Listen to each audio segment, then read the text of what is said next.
குமாரன் பரிசுத்தாவின் பெயராலே ஆமேன். ஜெபம் செய்வோம். கிருபையும் அன்பும் நிறைந்த எங்கள் நல்ல ஆண்டவரே, இந்த மாலை நேரத்துக்காக ஜெபிக்கிறோம் சுவாமி. இந்த லெந்து கால வழிபாட்டில் கர்த்தாவே, உம்மை நாங்கள் துதிக்கத்தக்கதான ஒரு வாய்ப்பை நீர் எங்களுக்கு கொடுத்தமைக்காக நன்றி சாமி. ஆண்டவரே, கடந்த நாட்கள் முழுவதுமாக நீர் எங்களோடு கூட இருந்தீர். ஆண்டவரே, இந்த ஆராதனையே சாமி உம்முடைய பாதத்தில் வைக்கிறோம். ஆண்டவரே, இங்கு நாங்கள் ஆண்டவரே வாசிக்கக்கூடிய வேத வாசிப்புகள், பாடல்கள் மற்றும் கேட்கக்கூடிய உம்முடைய வார்த்தைகள் யாவும் சாமி ஆண்டவரே எங்களுடைய பரிசுத்த வாழ்விற்கு ஆண்டவரே பிரயோஜனமாக இருக்கும்படி மாற்றித்தாரும். ஆண்டவரே, வந்தவர்களுக்காக ஜெபிக்கிறோம், வர தடைப்பட்டவர்களுக்காக ஜெபிக்கிறோம் சாமி. ஆசீர்வாத தரலும்.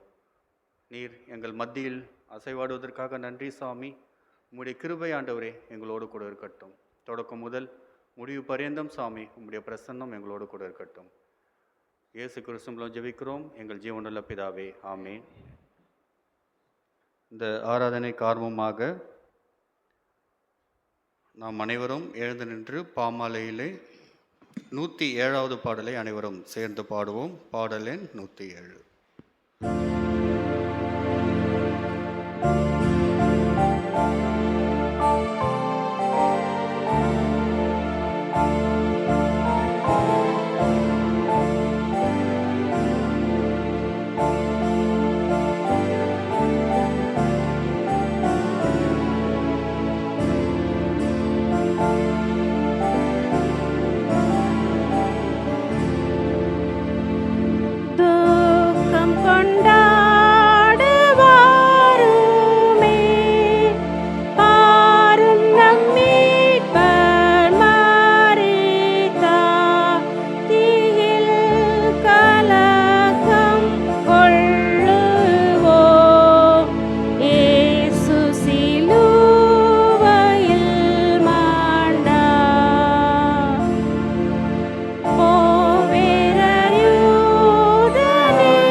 நம் கைகளிலே கொடுக்கப்பட்டுள்ள லெந்து கால ஆராதனையில் புத்தகத்தில் முதலாவது பக்கத்தை ஏறெடுப்போம் அனைவரும் சேர்ந்து. சூரியன் உதிக்கும் திசை தொடங்கி அது அஸ்தமிக்கும் திசை மட்டும் கர்த்தருடைய நாமம் துதிக்கப்படுவதாக. கடவுள் ஒளியாயிருக்கிறார், அவரில் எவ்வளவேனும் இருள் இல்லை. அவர் ஒளியில் இருக்கிறது போல நாமும் ஒளியிலே நடந்தால் ஒருவரோடு ஒருவர் ஐக்கியப்பட்டிருப்போம். அவருடைய குமாரனாகிய இயேசு கிறிஸ்துவின் ரத்தம் சகல பாவங்களையும் நீக்கி நம்மை சுத்திகரிக்கும். நீங்கள் உங்கள் வஸ்திரங்களை அல்ல, உங்கள் இருதயங்களை கிழித்து உங்கள் தேவனாகிய கர்த்தரிடத்தில் திரும்புங்கள். அவர் இரக்கமும் மன உருக்கமும் நீடிய சாந்தமும் மிகுந்த கிருபையும் உள்ளவர். அவர் தீங்குக்கு மனஸ்தாபப்படுகிறவருமாயிருக்கிறார். ஒருவர் என் பின்னே வர விரும்பினால் அவன் தன்னைத்தான் வெறுத்து தன் சிலுவையை எடுத்துக்கொண்டு என்னை பின்பற்ற கடவன். ஜெபம்.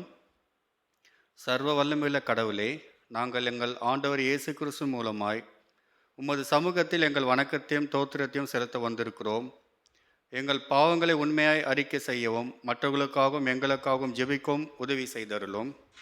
உமது திருவசனத்தை நாங்கள் கேட்கும் போது உமது அன்பின் மகத்துவத்தை அதிக உண்மையாய் அறிந்து கொள்ளவும் உமது கிருபையின் கனிகளை எங்கள் வாழ்க்கையில் காட்டவும் அருள் புரிய வேண்டும் என்று எங்கள் ஆண்டவர் இயேசு கிறிஸ்து மூலமாய் வேண்டிக் கொள்ளுகிறோம். ஆமேன். ஸ்தோத்திர ஜெபம். எல்லா மனிதர்களும் மீட்டெடுக்க தன்னுடைய ஒரே பேரான குமாரனை தந்து உலகத்தோடுள்ள அன்பை வெளிப்படுத்தின பிதாவாகிய தேவனே, ஆதியிலே ஏதேனிலே சிருஷ்டித்தவரோடும் சிருஷ்டித்தவைகளோடும் உள்ள முறிந்து போன உறவை இணைக்க திரு அவதாரம் எடுத்த குமாரனாம் தேவனே, கல்வாரி சிலுவையிலே எங்களுக்காக பலியாகி வாக்குத்தத்தம் செய்யப்பட்ட மீட்புக்காகவும் நித்திய இரட்சிப்புக்காகவும் விசுவாசத்திலும் நம்பிக்கையிலும் எங்களை நிலைநிறுத்த தேவ ராஜ்யத்தை அடைவதற்கான ஊக்கத்தை தந்து எங்களை பலப்படுத்துகிறதற்காகவும் இயேசு கிறிஸ்துவின் சிலுவையின் அன்பை தேவ வார்த்தையின் மூலம் எங்களுக்கு தந்ததற்காகவும் திருவசனம் தந்ததற்காகவும் திருவசன சத்தியங்களை உரைக்கிற பல ஊழியங்களுக்காகவும் தினந்தோறும் எங்களை ஆவிக்குரிய ஆசீர்வாதங்களால் பலப்படுத்துகிற தேவ கிருபைக்காகவும் எங்கள் மேல் பொழிகின்ற ஆத்மீக நன்மைகளுக்காகவும் தேவ அன்பினாலும் பாதுகாப்பினாலும் ஊற்றப்படுகிற குடும்ப பந்தங்களுக்காகவும் தேவ மகத்துவங்களை குறித்து சிந்திக்க வைக்கும் இயற்கை வரங்களுக்காகவும் பிதாவும் குமாரனும் பரிசுத்த ஆவியுமாகிய திரியேக தெய்வமே,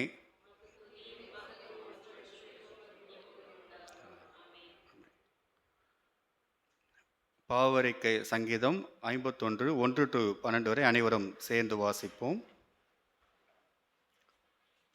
தேவனே, உமது கிருபையின்படி எனக்கு இறங்கும். உமது மிகுந்த இரக்கங்களின்படி எங்கள் மீறுதல்களை நீங்க எங்களை சுத்திகரியும். என் அக்கிரமம் நீங்க என்னை முற்றிலும் கழுவி என் பாவமறை என்னை சுத்திகரியும். என் மீறுதல்களை நான் அறிந்திருக்கிறேன்.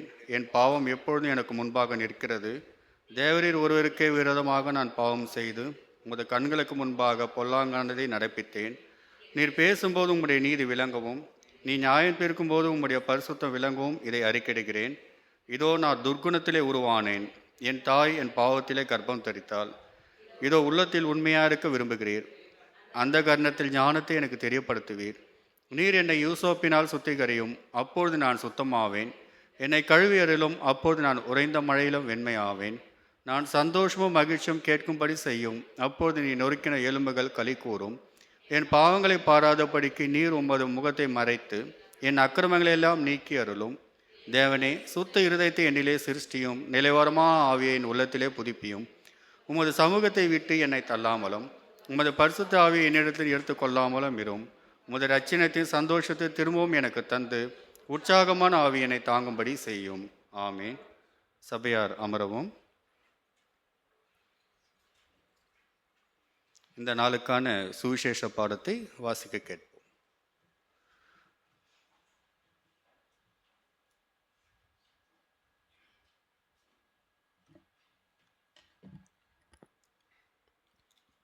வாசிக்க வேண்டிய சுவிசேஷ வேத பாடம் யோவான் எழுதின சுவிசேஷம் 5வது அதிகாரம் 1வது வசனம் முதல் 18வது வசனம் வரை.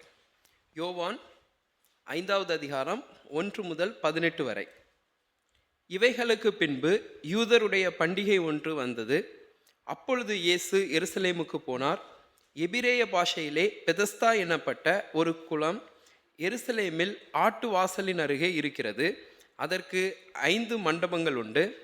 அவைகளிலே குருடர், சப்பானிகள், சூம்பின உறுப்புடையவர்கள், முதலான வியாதிக்காரர் அநேகர் படுத்திருந்து தண்ணீர் எப்பொழுது கலங்கும் என்று காத்து கொண்டு இருப்பார்கள்.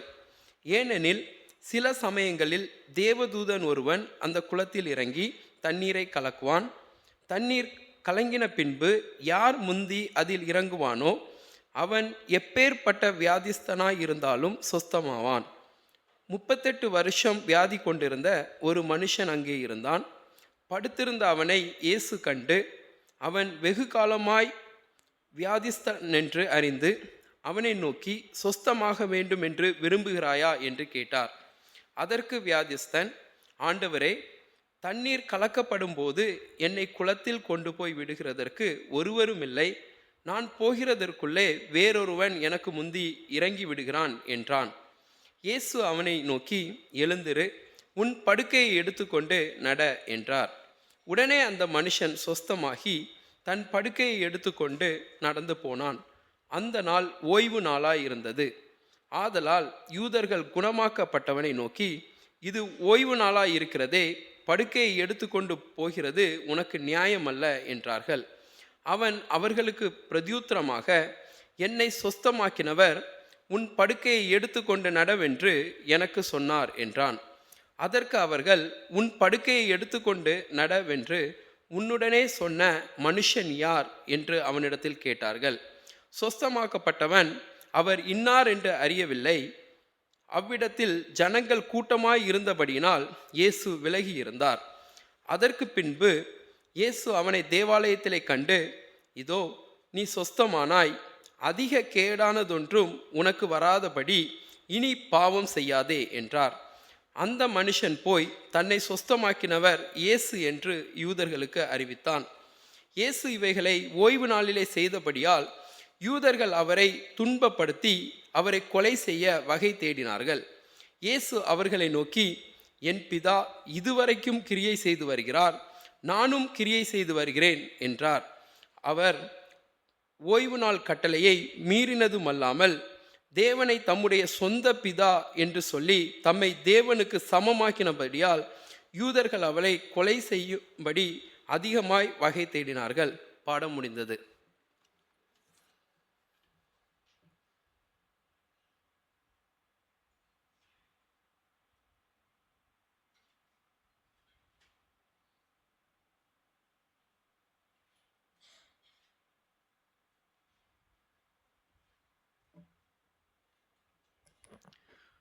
மீண்டுமாக நாம் அனைவரும் எழுந்து நின்று கிறிஸ்து சபை கீர்த்தனையில் 210வது பாடலை அனைவரும் சேர்ந்து பாடுவோம்.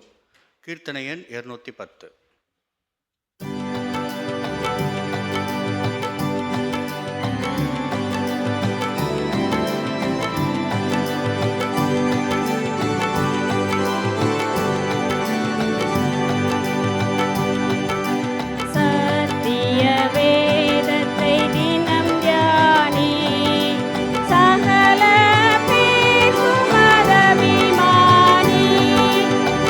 உத்தம ஜீவி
துரிதம் பெறுதற் கருமாறுந்தான் நிலையா நரவா நான் நிலைக்க நீயகாய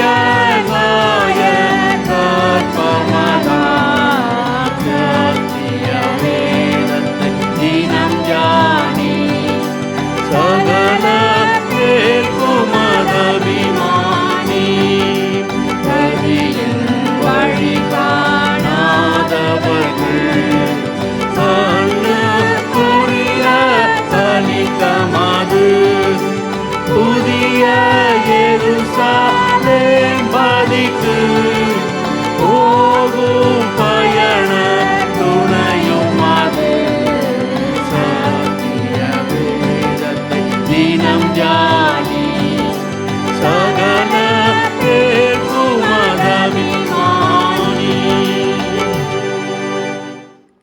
சபையார் அமரவும். இந்த நாளுக்கான செய்தியை நம் மத்தியில் இருக்கும் சகோதரி மாதேஸ்வரி அவர்கள் வழங்குவார்கள். நாம் அனைவரும் ஜெபநிலையில் இருப்போம்.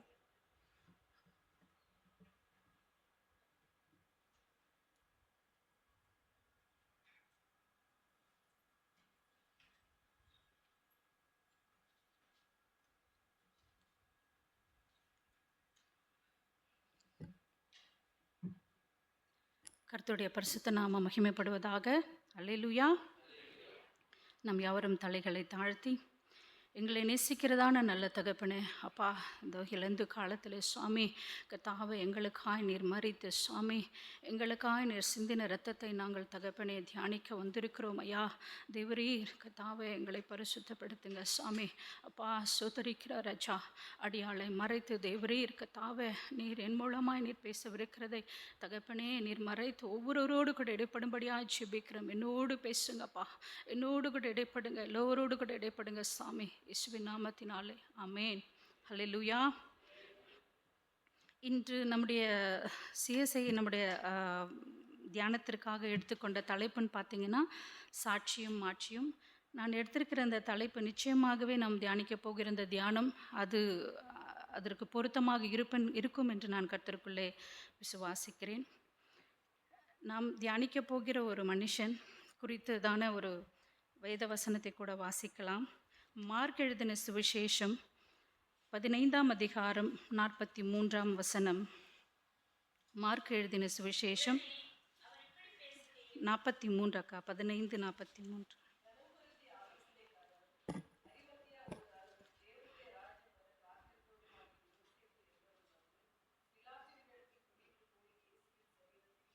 ஆமென். ஹல்லேலூயா.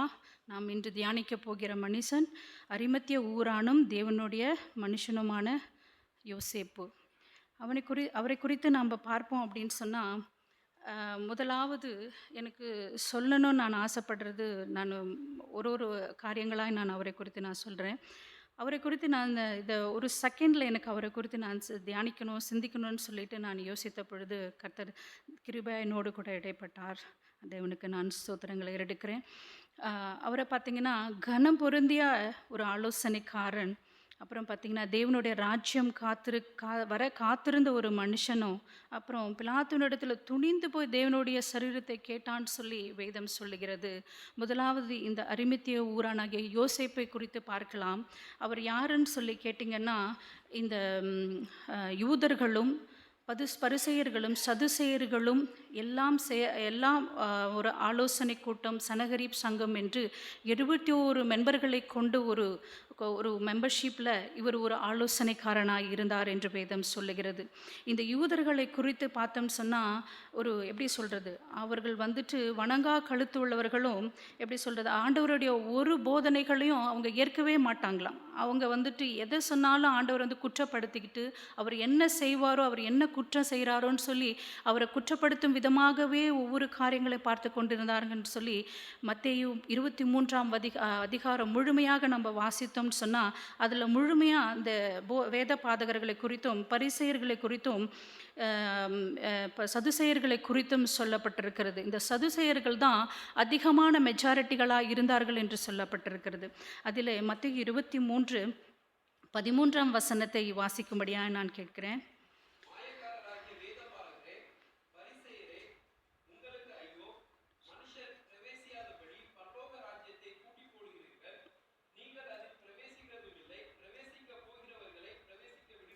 இல்லை.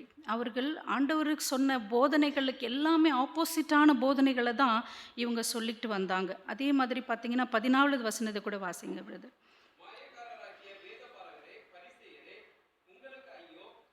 பார்வைக்காக நீண்ட ஜெபம் பண்ணி விதவைகளின் வீடுகளை பட்சித்துப் போடுகிறீர்கள். இது நிமித்தம் அதிக ஆக்கினை அடைவீர்கள். இவர்கள் எல்லாமே ஆண்டவரை குறித்ததான எல்லா காரியங்களுக்கும் ஆப்போசிட்டான காரியங்கள். இவர்களுக்காக இந்த வேதம் ஃபுல்லும் நம்ம பார்த்தோம் சொன்னால் ஐயோ ஐயோ என்று சொல்லப்பட்டிருக்கிறது. முக்கியமாக பார்த்தீங்கன்னா 27வது வசனத்தில் வெள்ளையடிக்கப்பட்ட கல்லறைகள்னு சொல்லி அவர்களை சொல்கிறார். அப்புறம் பார்த்தீங்கன்னா விரியன் பாம்பு குட்டிகளே நீங்கள் வந்து மனம் திரும்புங்க அப்படின்னு சொல்லி சொல்கிறதான ஒரு காரியத்தை நாம் பார்க்கிறோம். அப்போது தேவனுடைய இந்த காரியங்கள், இவன் இரட்டை வாழ்க்கை வாழ்ந்து கொண்டிருந்த ஒரு மனுஷனாக காணப்பட்டான் என்று நம்ம இதிலிருந்து புரிந்து கொள்ளலாம். ஏன்னா இந்த ஆலோசனை சங்கத்தின் உள்ள தான் இவரும் இருக்கிறார், இந்த அரிமத்தேயுவாகிய யோசேப்பு. அப்போ இரட்டை வாழ்க்கை வாழ்ந்து கொண்டிருந்த மனிதன் தனக்கு ரட்சிப்பு வேண்டும், மனம் திரும்புதல் வேண்டும் என்பதை அவன் இறுக பற்றி கொண்டான் என்று நாம் பார்க்கிறோம் இந்த வேத வசனங்கள்லிருந்து.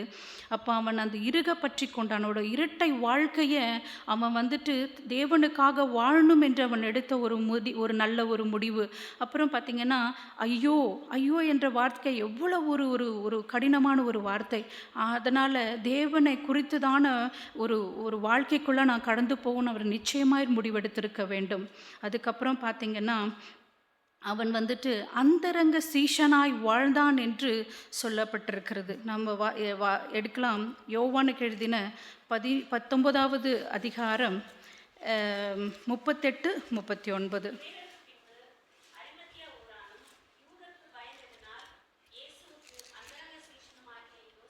போதும்க்கா.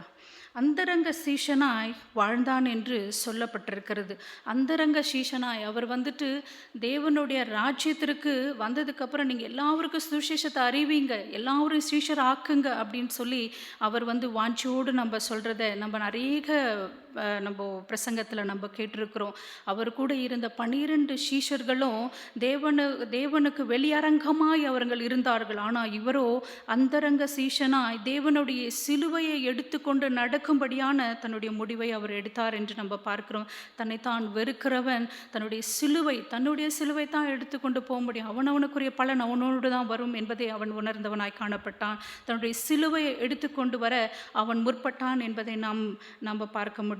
இந்த சீஷர்கள் ஆக்கி நீங்கள் எல்லாம் சகல தேசத்திலும் போய் வந்து சுவிசேஷத்தை அறிவிங்கன்னு அப்படின்னு சொல்லி சொன்னாங்க. அதுக்கப்புறம் இந்த அந்தரங்க சீஷனாய் வாழ்ந்த போதிலும் அவர் வந்து தேவனை தேடுறதுல எவ்வளோ ஆர்வமாக இருந்திருக்கிறார் பாருங்களேன். ஒரு வாஞ்சியுள்ள மனிதனாக இருந்திருக்கிறார். அந்த வாஞ்சியுள்ள அவருடைய எதிர்பார்ப்பு, தேவனுடைய எதிர்பார்ப்பு எல்லாமே அவரை பார்க்கும்போது ஒரு ஆச்சரியமூட்டும் ஒரு விதமாக இருக்குது. யோவானுக்கு எழுதின சுவிசேஷம் 3ஆம் அதிகாரம் 1 வசனம் 2ஆம் வசனத்தை வாசிக்கலாம்.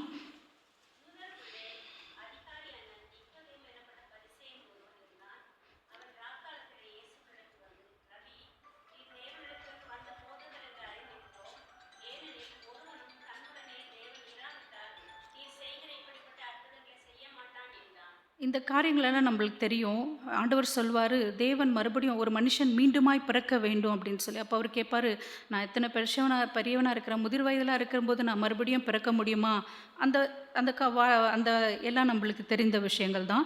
ஆனாலும் அவர் பார்த்திங்கன்னா இந்த நிக்கோதேமுவும் இவரும் ஆவிக்குரிய ஒரு நட்புடையவர்களாய் காணப்பட்டிருக்கிறாருங்க. அதே சங்கத்தில் தான் அந்த நிக்கோதேமும் இருந்திருக்கிறாரு, இந்த அரிமத்தேயு ஊரானாகிய யோசேப்பும் இருந்திருக்கிறார். இவங்க 2 பேரும் எப்பெல்லாம் டைம் கிடைக்குதோ அப்பெல்லாம் போய் யாரும் பார்க்காம, ஏன்னா அந்த யூதர்களும் சதுசேயர்களும் பரிசேயர்களும் வேதபாதர்களும் எப்போ என்ன குற்றம் கிடைக்கும்னு சொல்லி இயேசுவே வகை தேடி பார்த்து கொண்டிருந்த நம்ம அறிந்திருக்கிறோம் இல்லைங்களா? அப்படிப்பட்டவர் இந்த ஒரு நல்ல ஒரு பொசிஷனில் இருக்கிற மனுஷன், இவர் அவரால் மற்ற சீஷர்கள் மாதிரி போய் இவர் கூட எப்பவுமே இருக்க முடியாது. அதனால் ராக்காலங்களில் போய் இயேசுவினோடு அவரை குறித்து தெரிஞ்சுக்கணும், அவரோடு கூட சம்பாஷிக்கணும், அவரோட வருகை, அவரோட ராஜ்யத்தை குறித்து நம்ம தெரிஞ்சுக்கணுன்ற அவனுக்குள்ளே இருந்த அந்த வாஞ்சை, அவனுக்குள்ள அந்த எதிர்பார்ப்பு, அவனை ஒவ்வொரு நாளும் அவனை தேவனிடத்தில் எப்படியாவது டைம் கிடைச்சா நான் அவரோட போய் இருக்க மாட்டேனா, அவர் கூட பேசிட மாட்டேனா, அவருடைய வார்த்தைகளை நான் கற்றுக்கொள்ள மாட்டேனா, அவருடைய ராஜ்யத்தை நான் எப்படியாவது தெரிந்து கொள்ள மாட்டானான்னு சொல்லி அவனுக்குள்ள இருந்த வாஞ்சியை இது காட்டுகிறது. அதுக்கப்புறம் பார்த்திங்கன்னா லூக்கா 23ஆம் அதிகாரத்தை நாம் வாசிக்கலாம். லூக்கா 23:51ஆம் அதிகாரத்திலே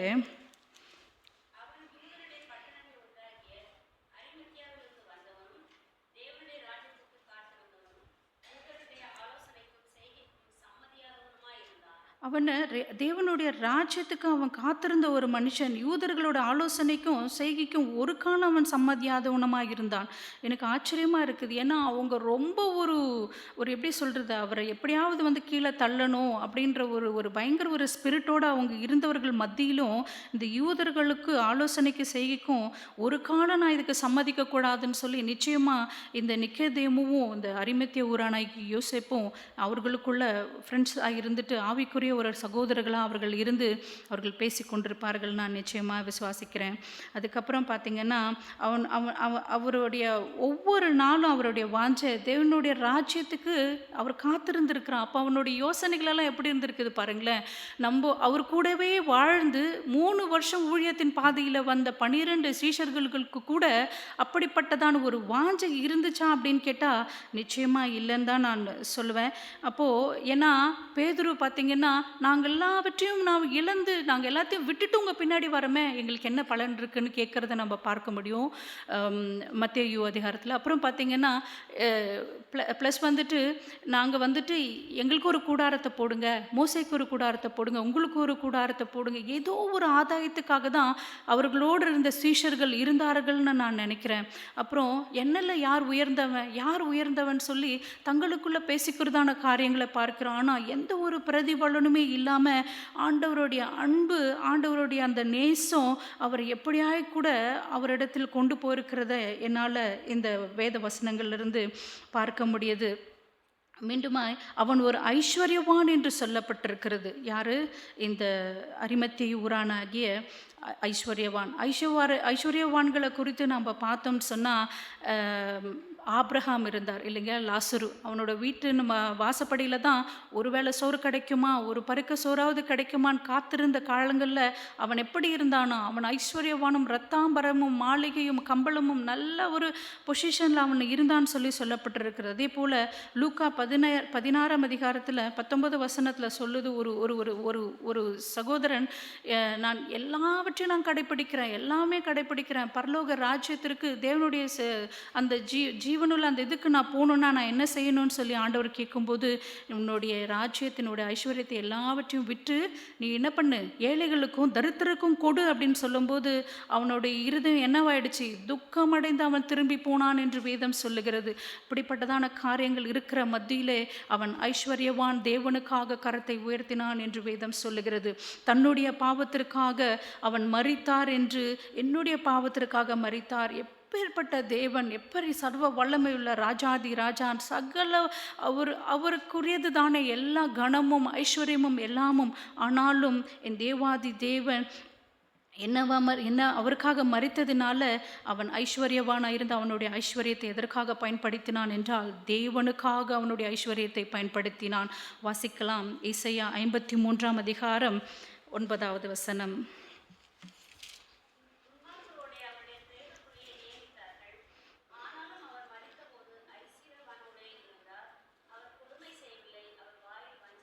ஆமேன். துன்மார்க்கரோடு அவருடைய பிரேத குழியை நியமித்தார்கள் யூதர்கள். அப்பேற்பட்ட ரோமர்கள் அவ்வளோ கொடுமை, ஒரு எப்படி சொல்கிறது, ஒரு தேவாதி தேவன், சர்வ வல்லமையுள்ள ராஜா, எத்தனை பரிசுத்தமுள்ள தேவன், அவரை துன்மார்க்கரோட பிரேத குழியில் நியமித்தார்கள். ஆனால் அவரோ ஐஸ்வர்யவானோடே இருந்தார் என்று வேதம் சொல்லுகிறது. இந்த கணம் பொருந்திய என்ற ஒரு வார்த்தை ஒரு சில தேவதாசர்களுக்கு மட்டுமே கொடுக்கப்பட்டிருக்கிறது. எத்தனை பாக்கியவான் இந்த அரிமத்திய ஊரானாகிய யோசேப்பு இல்லைங்களா? ஆண்டவர் 600 வருடங்களுக்கு முன்பாகவே, அவருடைய மரணத்திற்கு 600 வருடங்களுக்கு முன்பாகவே இப்படிப்பட்டதான ஒரு ஐஸ்வர்யவான் இந்த யோசேப்பு என்பதை தேவன் முன்குறித்து வைத்திருக்கிறார். எத்தனை பாக்கியவான் இல்லைங்களா? அவரை துன்மார்க்கரோட குழியில் இறக்கணும்னு நினைச்சாங்க. ஆனாலும் தேவன் என்ன பண்ணலை, அவனை வந்துட்டு ஒரு நாளும் அந்த பிரேத குழியில் துன்மார்க்கரோட விடலை ஆண்டவர். அவர் வந்து என்ன பண்ணார்? ஐஸ்வர்யவான்களோடு இருக்கும்படியாக தேவன் கிருபை செய்தார். வாசிக்கலாம். மத்தேயு 27ஆம் அதிகாரம் 57வது வசனம். மத்தேயு 27, 57, 60.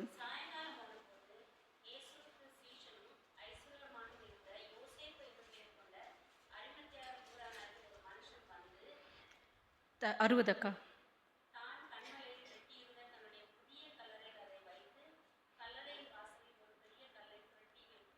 அமேன். பார்த்தீங்களா, ஒரு ஐஸ்வர்யவான். அவர் வந்து பார்த்தீங்கன்னா, அவருக்கு பிரிட்டனில் இப்போ நம்ம சொல்லப்படுகிறதான இங்கிலாந்தில் மிகப்பெரிய சுரங்கங்கள் அவருக்கு இருந்துச்சான். தகரம் செய்கிறதான சுரங்கங்கள் இருந்துச்சான் அவருக்கு. மிகப்பெரிய ஒரு ஐஸ்வர்யவான். அப்படிப்பட்டதான ஒரு ஐஸ்வர்யவான் தனக்காக வெட்டி வைத்திருந்த தன்னுடைய கல்லறையை தேவனுக்கென்று அவன் கொடுத்தார் என்று வாசிக்கிறோம். அவர் வந்துட்டு பார்த்தீங்கன்னா, அரிமத்தியா ஊரானுக்கும் எருசலேமுக்கும் கிட்டத்தட்ட 25 கிலோமீட்டர்கள் தூரம் இருந்துச்சான். ஆனாலும் அந்த 25 கிலோமீட்டர்கள் தூரம் போய் அவர் கல்லறை வாங்க வேண்டிய அவசியம் என்ன? ஒரு ஐஸ்வர்யவான் பக்கத்திலே வாங்கியிருக்கலாம் இல்லைங்களா? ஆனாலும் தேவனுடைய ஏசாயா அதிகாரத்தில் சொன்னது பட்டது போல முன்பு தேவனுடைய சித்தம் இதில் நம்மளுக்கு தெரிய வருது. அவர் தனக்காக வெட்டப்பட்ட அந்த கல்லறையை அவர் வந்துட்டு தேவனுக்காய் கொடுத்தார் என்று சொல்லப்பட்டிருக்கிறது. எத்தனை பெரிய வல்லமை மிகுந்த ராஜாதி ராஜன் நமக்காக ஏழை கோண்டம் எடுத்து தன்னுடைய ரூபத்தை எல்லாம் மறைத்து அவலட்சணமாய் தேவன் அந்த தன்னுடைய ஜீவனை கொடுத்த அந்த தேவாதி தேவனுக்கு அவன் தன்னுடைய கல்லறையை கொடுத்தான் என்று சொல்லப்பட்டிருக்கிறது. பிரியமானவர்களே, அப்படியா கூட இப்படிப்பட்ட ஒரு மனுஷன் அவன் என்ன பண்ணாரு? அதே போல் வந்து பார்த்திங்கன்னா, இந்த நிக்கோதேமுவும் இந்த அரிமத்திய ஊரானாகி இவர் 2 பேரும் சேர்ந்து அவருக்கு வந்துட்டு வாசிக்கலாம். யோவான் 19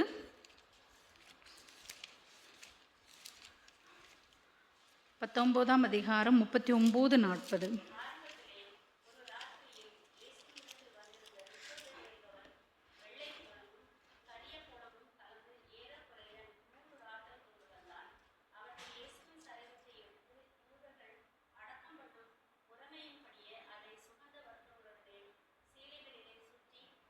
அமேன். ஹல்லேலூயா. இங்கே பார்த்தீங்கன்னா, அப்போது பஸ்கா பண்டிகையினால் கடைகள் எல்லாம் எங்கே most of the time close ஆகிருக்குமா. இது வந்துட்டு அதுவும் இல்லாமல் ஆண்டவருடைய மரணம்ன்றது வந்துட்டு மிகப்பெரிய ஒரு அரசியல் வாய்ந்ததும் ஒரு மார்க்கம் சம்பந்தப்பட்டதான ஒரு குழப்பம் நிறைந்த ஒரு சூழ்நிலையாக காணப்பட்டது. அப்போது பார்த்திங்கன்னா, தன்னிடத்தில் இருந்த 100 ராத்தல் என்று சொல்லப்படுகிறது, 100 கிலோ அப்படின்னு சொல்கிறாங்க. இந்த வெள்ளை போலமாக கரிய போலமாக மாற்றி மிக்ஸ் பண்ணுறதுக்கு ஏறக்குறைய 5 மணி நேரம் ஆகுமா. எப்படி அவங்க ப்ரிப்பேர் பண்ணியிருப்பாங்க பாருங்களேன். நான் நினைக்கிறேன், ஒருவேளை ஆண்டவர் இந்த நிக்கோதேமுக்கும் இல்லை அந்த அரிமத்திய ஊரானாகிய யோசேப்புக்கும் தன்னுடைய மரணத்தை குறித்தும் அவருடைய பாடுகளை குறித்து நிச்சயமாக வந்துட்டு அவர் சொல்லியிருப்பாருன்னு நான் நினைக்கிறேன். இல்லைனா தேவர் ப்ரிப்பேர்ட். அவங்க வந்து ஆண்டவருடைய அந்த சரீரத்தை வாங்கிறதுக்காகவும் அவருக்கு செய்ய வேண்டிய கடைசி கடமையை நான் செய்தே ஆகணும்னு சொல்லி அவர்கள் அங்கு தன்னுடைய கரத்தை உயர்த்தினதை நாம் பார்க்கிறோம். நம்மளும் அநேக ஐஸ்வர்யம் தெய்வனோட ஆசீர்வாதத்தினால we are blessed. ஆமாம் தானேங்க? நாம் இப்படிப்பட்டவர்களாக இருக்கிறோம். தேவனுடைய ராஜ்யத்தை நாம் எப்படி கட்டுகிறோம் என்று நாம் சீர்தூக்கி பார்க்க வேண்டும். இன்னொரு காரியத்தை கூட நான் பார்க்கிறேன். இந்த துணிவு, அவனுடைய தைரியத்தை நான் பார்க்குறேன். மீண்டுமா அந்த 38 யோவான் 19:38 அவன் யூதருக்கு பயந்ததினால் இயேசுவுக்கு அந்தரங்க சீஷனுமாகிய யோசேப்பு என்று சொல்லப்பட்டிருக்கிறது. அப்போது அவன் வந்து ஒரு நல்ல பொசிஷனில் இருக்கிறான். ஃபர்ஸ்ட் ஆஃப் ஆல் அவனோட பொசிஷன் போகும், அவனுடைய செல்வங்களை சிலப்போ சீஸ் பண்ணலாம், அவனுக்கு வந்துட்டு நிறைய ப்ரெஷர் கொடுக்கலாம். ஏன்னா ஆண்டவரையே வந்துட்டு தேடி தேடி தேர் கேச்சிங் இல்லைங்களா. அவரை வந்து எப்படி வகை தேடி அவனை கொல்லலான்னு சொல்லி யோசிக்கிற அந்த நேரங்களில் இவர் வந்துட்டு பார்த்திங்கன்னா துணிவோடு போய் பிலாத்துக்கிட்ட சரீரத்தை எனக்கு கொடு அப்படின்னு சொல்லி கேட்குறாரு. ஆனால் நம்மளுடைய சீஷர்கள் எங்கே போனாங்க? எல்லாருமே ஓடி போயிட்டாங்க இல்லைங்களா. ஆண்டவர் எவ்வளோ வேதனைப்பட்டிருப்பார், எவ்வளோ வேகுலப்பட்டிருப்பார். அவர் வந்துட்டு உண்மையை சொல்லப்போனால் அந்த ரோமர்கள் முறைப்படி ஆண்டவரை வந்து கொடுமைப்படுத்தி அவரை வந்து கொலை செய்தார்கள். 3ஆம் மணி நேரத்தில் ஆண்டவர் உயிர் விட்டார்னு சொல்லப்பட்டிருக்கிறது. யூதர்களின் முறைமைப்படி 6 மணிக்கு ஈவினிங் ஆச்சுனாவே அந்த நாட்கள் முடிவு அடையுமா. அப்போது அந்த 3 மணி நேரத்துக்குள்ள ஆண்டவருடைய சரீரத்தை வாங்கி கொண்டு அவன் அடக்கம் பண்ண வேண்டும். அப்படி அது அந்த 3 மணி நேரத்தில் அவன் மிஸ் பண்ணிட்டாங்க அப்படின்னா அடுத்த நாள் ஓய்வு நாளாய் போய்விடும். அப்போது அவன் எவ்வளோ கரேஜோடு, அவன் எவ்வளோ துணிவோடு தேவனுக்காய் எழும்பி நின்றான் என்று பாருங்க. மறைந்து கொண்டு வாழ்ந்து கொண்டிருந்த ஒரு அந்தரங்க சீஷன் தன்னை வெளிப்படுத்தின சரியான ஒரு நேரத்தை அவன் சூஸ் பண்ணியிருக்கிறான்.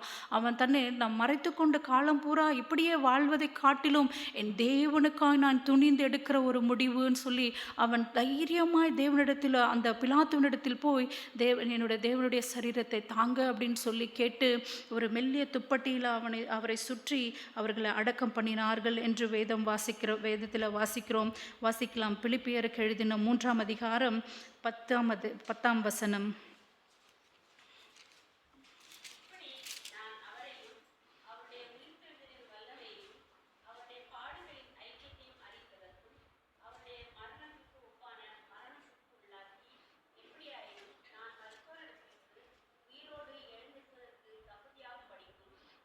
அக்கா 20.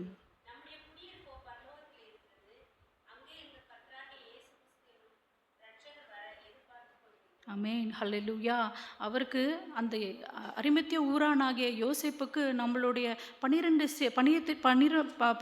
சீஷர்கள் பார்த்திங்கன்னா, அவர் 3ஆம் நாள் எழும்பிட்டு மறுபடியும் அவர்களை காண வரும்போது தான் அந்த பரிசுத்த ஆவியினால் நிறைந்து அவர்கள் வல்லமையாய் ஊழியம் செய்தார்கள் என்று நம்ம வேதத்தில் வாசிக்கிறோம்.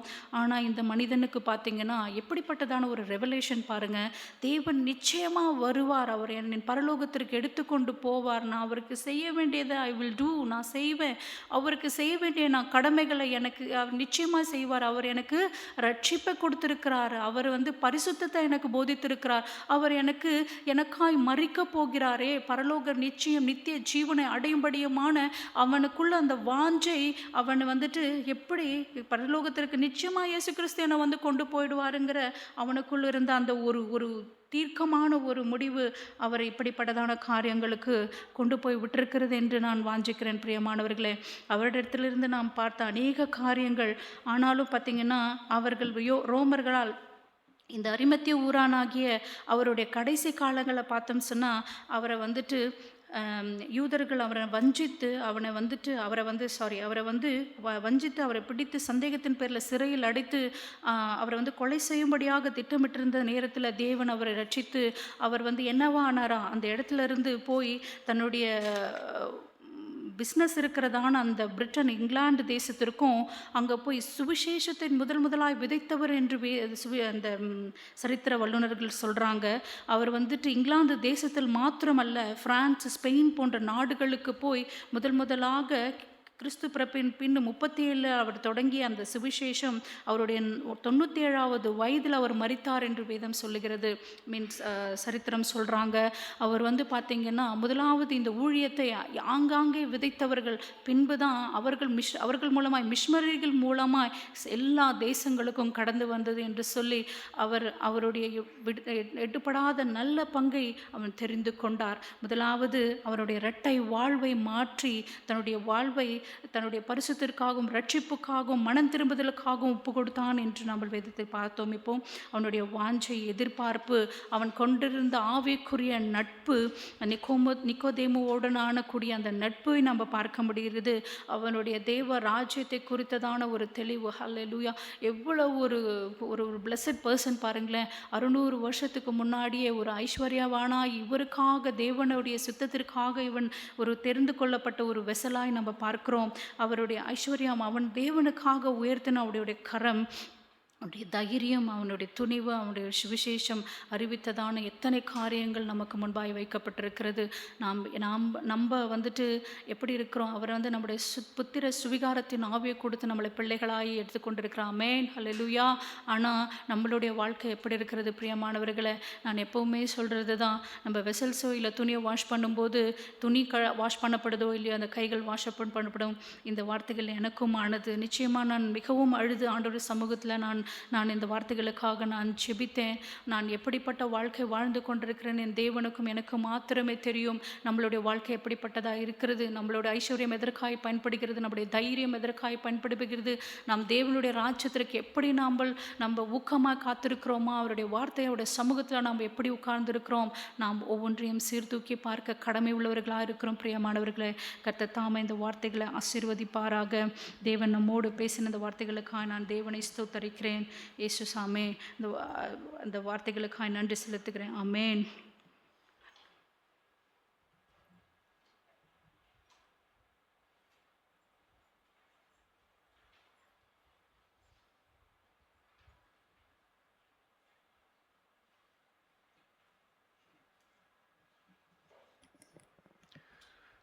கர்த்தருடைய வார்த்தையை கேட்ட நாம் அனைவரும் எழுந்து நின்று அப்போஸ்தல விசுவாச பிரமாணத்தை அறிக்கை செய்வோம்.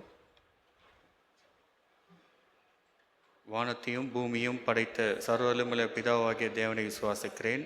அவருடைய ஒரே குமாரனாகிய நம்முடைய நாதர் இயேசு கிறிஸ்துவை விசுவாசிக்கிறேன். அவர் பரிசுத்த ஆவியினாலே கன்னிமரியாடத்தில் உற்பத்தி பிறந்தார். பொந்து பிலாத்தின் காலத்தில் பாடுபட்டு சிலுவையில் அறையுண்டு மரித்து அடக்கம் பண்ணப்பட்டு பாதாளத்தில் இறங்கினார். 3ஆம் நாள் மரித்தோடத்திலிருந்து எழுந்தருளினார். பரமண்டலத்துக்கேறி சர்வவல்லமையுள்ள பிதாவாகிய தேவனுடைய வலது பரிசுத்த வீற்றிருக்கிறார். உயிருள்ளோரும் மரித்தோரும் நியாயம் தீர்க்க வருவார். பரிசுத்த ஆவியை விசுவாசிக்கிறேன். பொதுவாக இருக்கிற பரிசுத்த சபையும் பரிசுத்தவான்களோட ஐக்கியமும் பாவ மன்னிப்பும் சரீர வீழ்த்துதலும் நித்திய ஜீவனம் உண்டு என்று விசுவாசிக்கிறேன். ஆமீன். சபையார் அமரவும். மன்றாட்டு ஜெபம்.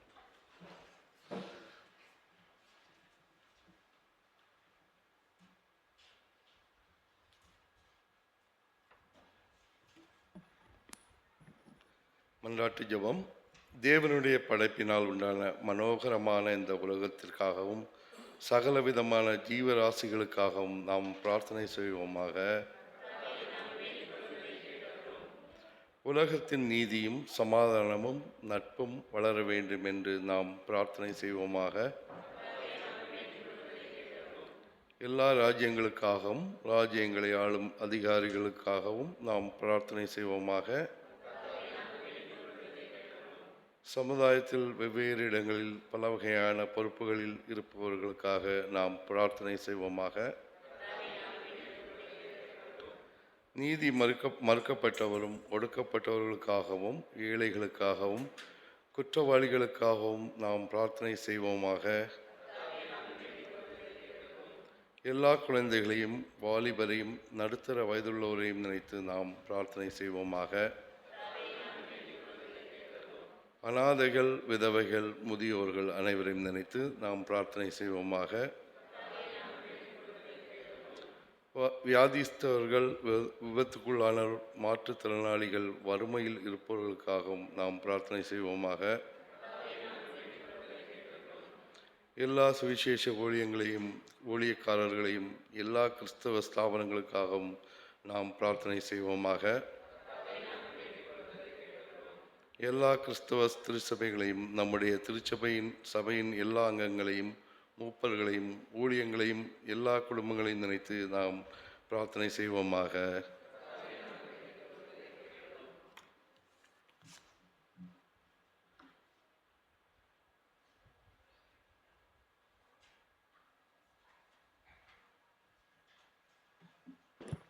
முடிவு ஜெபத்துக்காக நாம் அனைவரும் எழுந்து நிற்போம்.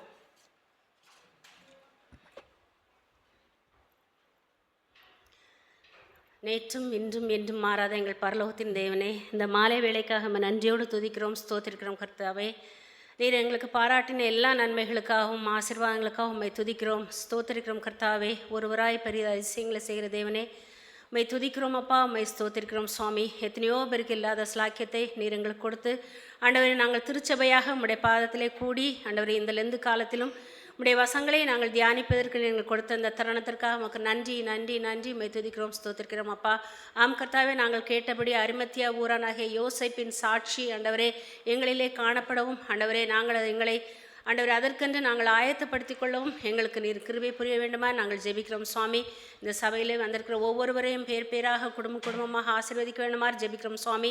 என்ன தேவையோடு ஆண்டவரே இந்த இடத்திலே வந்து ஆண்டவர் இடத்திலே மன்றாடுகிறார்கள், அந்த மன்றாட்டுக்கு ஆண்டவரே நீர் எங்களுக்கு ஆம் என்றும் ஆமென் என்றும் பதில் தருகிறபடியால் நமக்கு நன்றி செலுத்துகிறோம் சுவாமி. ஆண்டவர் இந்த ஆராதனையின் தொடக்கம் முதல் முடிவு பரியந்த நீர் எங்களோடு கூட இருந்ததற்காக நமக்கு நன்றி செலுத்துகிறோம் சுவாமி. இந்த காலங்களில் கர்த்தாவே நீர் எங்களுக்காக ஆண்டவரே அடிமையின் ரூபம் எடுத்து நீர் எங்களுக்கு மனுஷ சாயலாகி தேவாதி தேவனே நீர் பாடுகள் பட்டு எங்களை மீட்கும் பொருளாக ஆண்டவரே சிலுவையிலே நம்முடைய இரத்தத்தை திரு இரத்தத்தை ஆண்டவரே நீர் சிந்திதற்காக நமக்கு நன்றி செலுத்துகிறோம். அதை நாங்கள் உணர்ந்தவர்களாக சுவாமி ஆண்டவரே நாங்களும் உங்களோட கர்த்தாவே பாவத்துக்கு நாங்கள் விலகி ஓட எங்கள் ஒவ்வொருவரும் நம்முடைய பிள்ளைகளாக மாற்ற வேண்டுமா நாங்கள் ஜெபிக்கிறோம். ஆண்டவரே வந்திருக்கிற ஒவ்வொருவரையும் ஆசீர்வதியும், வராமல் தடுபட்டுக்கிறவர்களையும் நீர் ஆசீர்வதியும் சுவாமி. ஆண்டவரே எங்களுடைய பிள்ளைகள் எழுதி கொண்டிருக்கிற இந்த எக்ஸாம்ஸை கூட நம்முடைய பாதத்தில் வைத்து ஜெபிக்கிறோம் சுவாமி. பிள்ளைகளுக்கு நல்ல ஒரு ஞானத்தையும் அறிவையும் விசேஷமாக ஞாபக சக்தியை கொடுத்தர வேண்டுமா நாங்கள் ஜெபிக்கிறோம் சுவாமி. ஆண்டவரை திருத்துறவர்களுடைய கண்களிலே தயவு கிடைப்பதற்காக நாங்கள் ஜெபிக்கிறோம் சுவாமி. ஆண்டவரை பிள்ளைகளுடைய ஃபியூச்சரை விசேஷமாக நீர் ஆசீர்வதிக்க வேண்டுமா ஜெபிக்கிறோம் சுவாமி. எங்கள் சபையிலே தேவையோடு வந்திருக்கிற மக்களுக்காக ஜெபிக்கிறோம் விசேஷமாக கர்த்தாவே. ஆண்டவரே சேலரி சரியான நேரத்தில் கிடைக்காத மக்களுக்காக நாங்கள் ஜெபிக்கிறோம் சுவாமி. ஆண்டவரே அந்த ஹையர் அத்தாரிட்டிஸோடு நீர் பேச வேண்டுமா நாங்கள் ஜெபிக்கிறோம் சுவாமி. எங்கள் தேவைகளை எல்லாம் நீர் சந்தித்து வருகிற நமக்கு நன்றி செலுத்துகிறோம் சுவாமி. ஆண்டவரே நாங்கள் இரவுகளாக நாங்கள் கடந்து செல்கிறோம் சுவாமி. ஆண்டவரே எங்களுடைய நித்திரை இன்பமாக இருக்கட்டும் சுவாமி. காலையில் உம்மை துதிக்கும் துதியோடு எங்கள் எழுந்து நாங்கள் இன்றைய கடமைகளை செய்ய ஆண்டவரே நீர் எங்களுக்கு ஆசீர்வாதத்தை தொடர்ந்து கொடுத்துட வேண்டுமா ஜெபிக்கிறோம். துதி கன மகிமை எல்லாம் ஒருவருக்கே செலுத்துகிறோம் அப்பா. இயேசுவின் ஜெபிக்கிறோம் நல்ல பிதாவே. பரமண்டலங்களில் இருக்கிற எங்கள் பிதாவே, உம்முடைய நாமம் பிரசித்தப்படுவதாக, உம்முடைய ராஜ்யம் வருவதாக, உம்முடைய சித்தமரமணத்திலே செய்யப்படுகிறது போல பூமியிலேயும் செய்யப்படுவதாக. அண்ணன் எங்கள் அப்பத்தை எங்களுக்கு இன்று தாரும். எங்களுக்கு விரோதமாக குற்றம் செய்கிறவர்களுக்கு நாங்கள் மன்னிக்கிறது போல எங்கள் குற்றங்களை எங்களுக்கு மன்னியும். எங்களை சோதனைக்கு உட்பிரவேசிக்க பண்ணாமல் தீமையினங்கள் ரட்சித்துக் கொள்ளும். ராஜ்யமும் வல்லமையும் மகிமையும் என்னென்னைக்கும் உடையவைகளே ஆமேன். என் ஆத்துமாவே கர்த்தரை ஸ்தோத்ரி, என் முழுவதுமே அவருடைய பசுநாமத்தை ஸ்தோத்ரி. என் ஆத்துமாவே கர்த்தரை ஸ்தோத்ரி, அவர் செய்த சகல உபகாரங்களை மறவாதே.